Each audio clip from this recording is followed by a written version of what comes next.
my God! They killed Kenny! It has been hailed as one of the 100 best television shows of all time. Welcome to WatchMojo.com. You bastards! And today we'll be taking a look at the history of South Park. Oh, hi, I'm Trey Parker. And I'm Matt. Matt Stone, that is. Oh, you nut. South Park was originally created by Trey Parker and Matt Stone in the early 1990s as two simple stop-motion shorts. These animations quickly became some of the internet's earliest viral videos.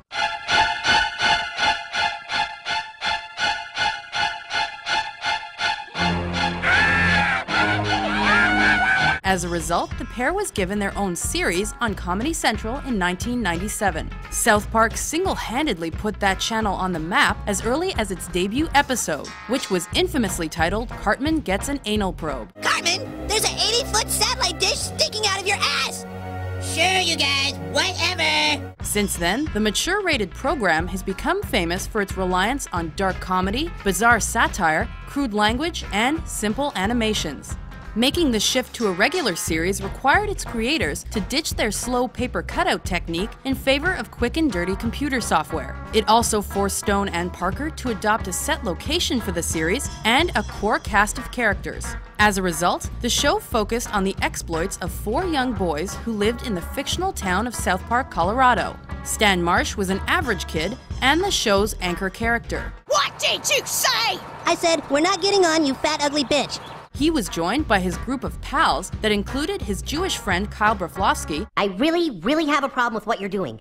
I object to it morally, and I find it grossly offensive. The obese and obnoxious Eric Cartman. I made you eat your parents. And the poverty-stricken Kenny McCormick, who wore his snowsuit so tight both his face and voice were hidden. One of the show's longest-running gags actually involved this character. During the first 5 seasons of South Park, Kenny would die in almost every episode, and then reappear the next week.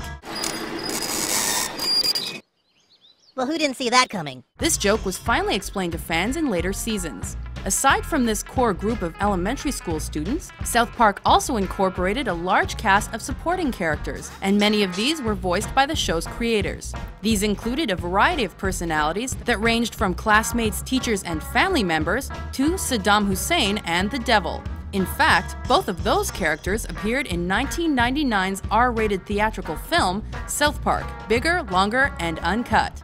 Who's my cream puff? I am. That's right, buddy. The show's cast did undergo many changes. For example, Kenny was absent during the show's 6th season, and this resulted in his replacement by Tweak. Man, this is too much pressure. Mr. Garrison, on the other hand, went through several eyebrow-raising alterations to his sexual identity. I don't have a gay side. I'm as gay as a gymnast on shore leave. I had a sex change operation. My penis is now a vagina and I'm experiencing womanhood for the first time in my life. I'm a man again.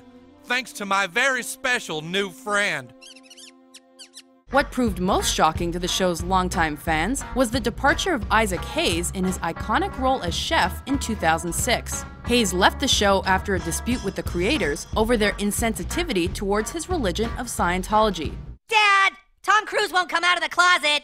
Leading up to this, South Park had begun to shift from absurd shock value towards social commentary in many of its storylines. This gave the series a sense of maturity, even if that wasn't always reflected in the show's dialogue. God damn it! It's all right. Everything is as it should be.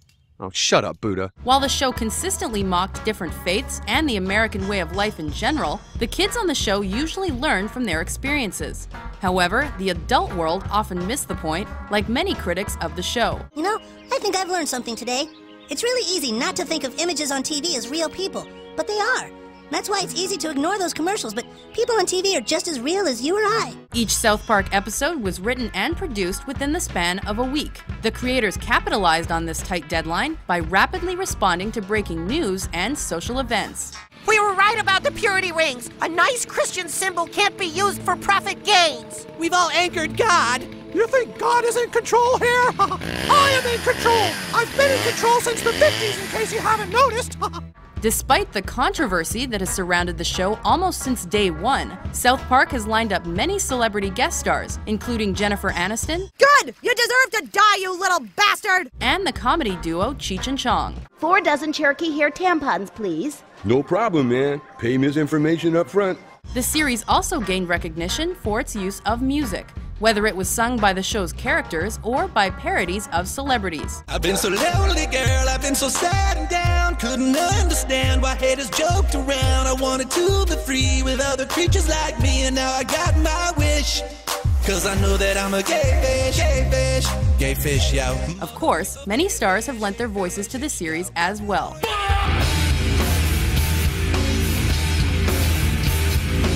South Park has been a lightning rod for controversy since its debut in 1997, but the show continued to embrace taboo subject matter and toilet humor. Either despite or because of this, South Park remained Comedy Central's highest-rated comedy series for well over 10 seasons, and continued pushing the boundaries in a way no other show could even attempt to duplicate. Say everybody haven't seen my balls, they're big and salty and brown.